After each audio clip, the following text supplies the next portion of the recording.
안녕하세요. 매일 오전 8시 30분에 찾아오는 주경야독의 이 대표입니다. 자, 오늘도 오늘의 3분 주식을 토대로 시장 상황, 주요 이슈, 관심주까지 모두 살펴보는 시간 가져보도록 하겠습니다. 그 전에 아직 구독하기 안 누르신 분들은 한번 꾹 눌러주시길 부탁드릴게요.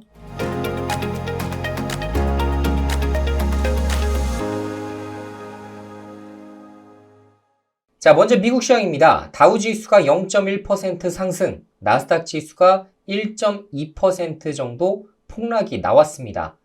아시다시피 이스라엘과 하마스 간의 전쟁이 격화되기 시작하면서 지금 현재 굉장히 악재적인 부분들을 많이 맞이하고 있는 상황이고요. 자, 국제 유가가 조금 조정을 좀 받는다 싶더니만 역시나 전쟁이 격화되기 시작하면서 다시 87달러 선을 회복한 상황입니다. 자, 에너지 가격에 대해서는 지속적으로 추적 관찰이 필요해 보이는 부분이고요. 저희가 예전에도 말씀드린 대로 국제유가 관련된 수혜주들 한번 말씀을 좀 드린 바 있었는데 흥구석유 이런 것들 수익 내신 분들 계시죠? 자, 에너지 가격은 다시 한번 또 부각될 수밖에 없는 또 그런 또 환경에 놓여 있게 되겠네요. 자, 이번 주에 테슬라와 아메리칸 항공 등 미국에서 3분기 실적을 발표하는 곳들이 곳곳 또 나올 예정이기 때문에 관련된 업종을 보유하신 분들은 참고하시면 좋을 것 같죠.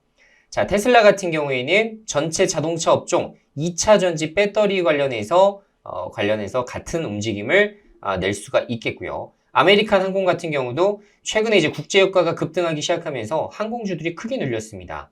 자, 그래서 과연 실적이 어느 정도로 또 발표가 될지 전체 항공주에 영향을 끼칠 가능성이 높기 때문에 지속 체크해 보시면 좋을 것 같고요. 자, 국내에서는 LCC 관련된 종목들이 뭡니까? 아무래도 지금 현재 중국에 대한 관광객 수혜를 또 입고 있는 실정인지라 국제유가만 잘 잡히게 된다면 앞으로 큰 폭의 이익을 실현할 수밖에 없는 또 그런 환경에 놓여 있는 상황이겠죠. 하여간 미국에서의 여러 가지 이슈들을 토대로 국내 이슈들까지 같이 연계해서 여러분들이 공부를 좀 해 나가다 보면 어느 정도의 이제 또 테마의 흐름, 이런 물결들이 보입니다. 그것을 토대로 움직이시면 좋을 것 같네요. 자, 첫 번째 이슈입니다. 자, 블룸버그 경제연구소가 이란이 참전하면 유가가 150달러 이상까지 올라갈 것이다 라고 보고 있는데요. 자, 전체적으로 지금 세 가지 시나리오를 보고 있지만 첫 번째는 가자지구 내에서 제한적으로 분쟁이 끝나는 경우가 있을 수가 있겠고, 두 번째는 레바논과 시리아 등이 참전하는 이런 이란과 이스라엘의 대리전 양상으로 갈 확률이 좀 있겠고요. 마지막으로 이스라엘과 이란이 직접 전쟁으로 번질 경우에 최악의 상황에서는 유가가 150달러까지 올라갈 수도 있다는 이야기입니다. 자, 전쟁 리스크에서 또 가장 필요한 게 뭡니까? 기름이죠, 기름. 그래서 오일 쇼크가 올 가능성이 있다라는 부분을 언급하고 있는 것이죠. 자, 그래서 어쨌든 지금까지 흥구석유, 한국석유 다시 한번 좀 이제는 거의 끝물이 아닐까라는 생각이 들었었는데 역시나 또 이렇게 확전이 되게 되면 또 관련해서 흥구석유, 한국석유 그리고 천연가스 관련주인 GSE 대성에너지 1승까지 관련된 종목들 다시 또 올라갈 수 있기 때문에 조금 더 다시 또 집중을 좀 해봐야 되는 시기가 아닌가. 사실 전쟁에 대해서는 우리가 예상을 하기가 어렵기 때문에 가급적이면 여러분들이 비중을 크게 집어넣는 것보다는 일부 비중 가지고서 또 손절 딱 잡고서 움직이시는 게 좋아 보여요. 혹은 분할 매수 전략도 상당히 좋습니다. 그래서 대다수 분들이 가급적이면 분할 매수를 적극적으로 잘 활용하셔서 그렇게 좀 매매를 하셨으면 좋겠네요. 자, 두 번째, K방산 서울공항 총집결한다. 서울 ADEX 2023이 내주에 개막한다. 결론적으로 이번 주에 이제 열리게 되는데요. 국내 항공우주와 방위산업 생산 제품의 수출기의 확대와 선진 해외 업체와의 기술 교류를 위해서 지금 매 홀수년 10월에 개최하고 있습니다. 자, 올해도 역대 최대 규모인 34개국에서 550개 업체가 참가하게 되는데요. 지금까지 이제 방산주들도 상당히 많이 쉬었습니다. 아시다시피 원래 국가에서 폴란드 쪽에서도 이제 방산 수출을 하게 되면 보통 국가에서 어떻게 해요? 금융 지원을 해줘요. 거의 무이자로 예를 들어 10조 원 정도의 방산 수출을 했다라고 한다면 10조 원을 무이자로 빌려줍니다. 그죠? 자, 벤츠를 살 때에도 어떻게 돼요?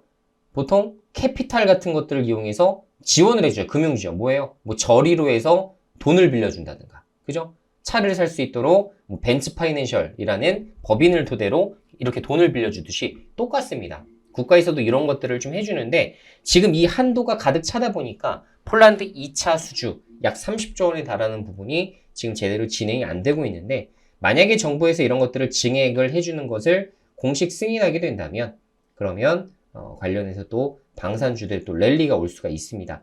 안 그래도 올해 내년까지는 실적이 굉장히 좋아요. 사실 중대형주들은. 그래서 현대로템, 하나에어로스페이스 같은 중대형주는 실적에 대해서는 크게 걱정할 필요가 없는 종목 중에 또 하나입니다. 자, 그리고 역시나 지금 이제 또 전쟁 리스크까지 같이 껴있는 상황이기 때문에 테마주로 또 같이 부각될 수 있는 빅텍, 퍼스텍, 그리고 드론 관련된 종목인 한비소프트 정도까지 같이 체크하시면 좋을 것 같네요. 자, 마지막입니다. 핸들에서 손 떼고 영화 감상, 고속도로 자율주행 시대가 온다라는 부분인데요. 국산에서도 레벨 3에 대한 자가용 상용화가 눈앞에 있습니다. 현대차 그룹 같은 경우는 EV9 모델을 토대로 2023년 내에 출시할 목적으로 세계 최초 시속 80km까지 주행이 가능한 자율주행 시스템을 지금 현재 완성을 해 나가고 있고요. 독일 벤츠에서도 2024년 내년까지 시속 90km 목표를 가지고 지금 현재 자율주행 쪽을 개발 중입니다. 자, 자율주행을 제가 지난주에도 한번 말씀드렸었던 테마인데 지난주 금요일날 시장이 별로 좋지 못하면서 살짝 눌림목 준 종목들이 좀 있을 거예요. 자, 차트 추세가 깨진 종목들이 많이 없습니다. 그래서 자율주행은 추후에도 좀 올라갈 수 있겠는데 라는 생각을 가지고 접근하시면 좋을 것 같고 말씀드린 대로 현대차 그룹이 지금 80km짜리 자율주행을 2023년 내 출시해요. 11월, 12월 두 달밖에 안 남았습니다. 그래서 테마 자체가 좀 살아있을 수 있어요. 발표 이전까지. 그래서 모바일 어플, 라닉스, 라이콤, 남성, 스마트레이더 시스템까지 체크해 보시면 좋을 것 같네요. 자, 오늘 간단하게 테마 3개에 대해서 말씀을 좀 드려봤고요. 지금 현재 어려운 시장이 좀 지속되고 있지만 그래도 부각받고 있었던 테마는 조금씩 더 올라가는 모습들이 나타나고 있는 만큼 여러분들이 그 어느 때보다도 공부를 더 해주시는 게 좋을 것 같고 추후에도 좋은 정보로 다시 한번 인사드리도록 하겠습니다. 안녕!